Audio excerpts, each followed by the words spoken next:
आम आदमी पार्टी के नेता संजय सिंह ने रविवार को एक प्रेस वार्ता का आयोजन किया। इस दौरान उन्होंने जिला पंचायत और ग्राम पंचायत के चुनाव को लेकर आम आदमी पार्टी उम्मीदवारों की भी घोषणा की। इस दौरान मीडिया से रूबरू होते हुए उन्होंने भाजपा पर तीखे प्रहार किए। साथ ही उन्होंने कहा कि बंगाल में प्रधानमंत्री ऐसी भाषा का इस्तेमाल कर रहे हैं जैसे गली का गुंडा भी नहीं करता। उन्होंने कहा कि ममता बनर्जी ने जो बीजेपी के खिलाफ जो मोर्चा बनने की बात कही है वो बिल्कुल सही है। बीजेपी राज्यों की संवैधानिक शक्तियों को छीन रही है। दिल्ली में जो सरकार चुनी गई उसके ऊपर एलजी को बिठा दिया गया। संजय सिंह ने कहा कि कोविड-19 के प्रति सभी लोगों को सचेत रहना चाहिए और पार्टियों को भी कोरोना को लेकर कोई राजनीति नहीं करनी चाहिए। लॉकडाउन नहीं लगना चाहिए। इतने आदमी कोरोना से नहीं मरे जितने लॉकडाउन में मरे गए, जितने लॉकडाउन में मर गए थे। उन्होंने कहा कि लॉकडाउन में बेड नहीं मिल रहे हैं। दिल्ली में जैसे वैक्सीन लगाई जा रही है वैसे ही यूपी में हो, तभी उत्तर प्रदेश के लोगों को राहत मिल जाएगी। संजय सिंह ने कहा है कि यूपी के पंचायत चुनाव में लगभग सभी सीटों पर लड़ने का फैसला लिया है। पहले 500 लोगों की सूची तैयार कर दी थी, आज 309 लोगों की सूची की घोषणा की जा रही है। डॉक्टर से लेकर वकील, महिलाएं और राजनीतिक लोगों को टिकट दी गई है। संजय सिंह ने यूपी के इलेक्शन कमीशन की कार्यशैली पर भी सवाल खड़ा किया।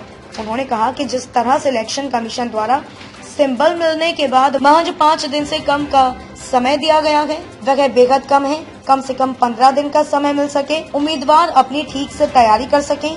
उन्होंने कहा कि जिस तरह से इलेक्शन कमीशन द्वारा यह समय दिया गया है, इससे पैसे वालों का चुनाव हो जाएगा। उन्होंने कहा कि उम्मीदवारों को फॉर्म मिलने से लेकर भरने तक कठिनाई आ रही है। सत्ता पक्ष के लोगों को तो मिल रहा, विपक्षी को दिक्कत हो रही है। यूपी का ये चुनाव दलितों, पिछड़ों, किसानों के साथ जो पिछले 4 वर्षों में अन्याय हुआ उनकी जांच की जा रही है।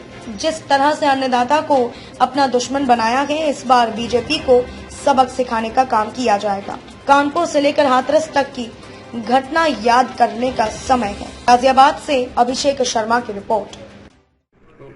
सारे साथी आ गए, और भी आ रहे हैं, आ जाएंगे।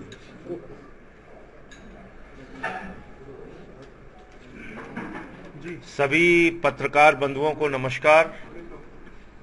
मैं आपका परिचय करा दूं, हमारे साथ दिल्ली के माननीय मंत्री राजेंद्र पाल गौतम जी हैं, दिल्ली के हमारे माननीय विधायक मदन लाल जी हैं, हमारे जिला अध्यक्ष चेतन त्यागी जी हैं, गाजियाबाद के मीनाक्षी जी नोएडा की प्रभारी हैं और हमारी प्रवक्ता तरणिमा जी हैं। आज की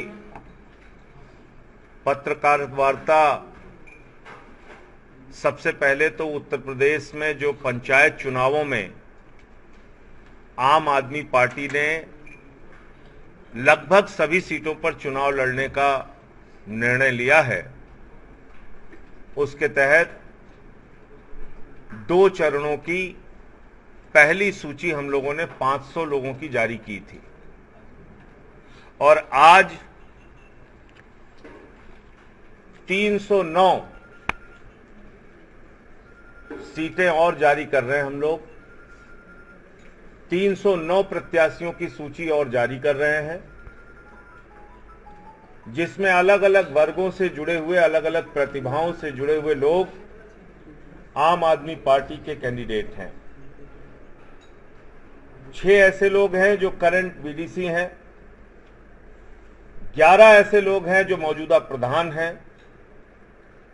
11 ऐसे लोग हैं जो जिला पंचायत के सदस्य हैं, 2 ऐसे हैं जो डॉक्टर पेशे से हैं, 6 ऐसे हैं जो पूर्व बीडीसी हैं, 8 ऐसे हैं जो पूर्व प्रधान हैं, 7 ऐसे हैं जो पूर्व जिला पंचायत सदस्य हैं, 16 ऐसे हैं जो जिला पंचायत सदस्य के लिए कैंडिडेट रहे हैं पिछले चुनाव में, 54 ऐसे हैं जो किसानी बैकग्राउंड से आते हैं,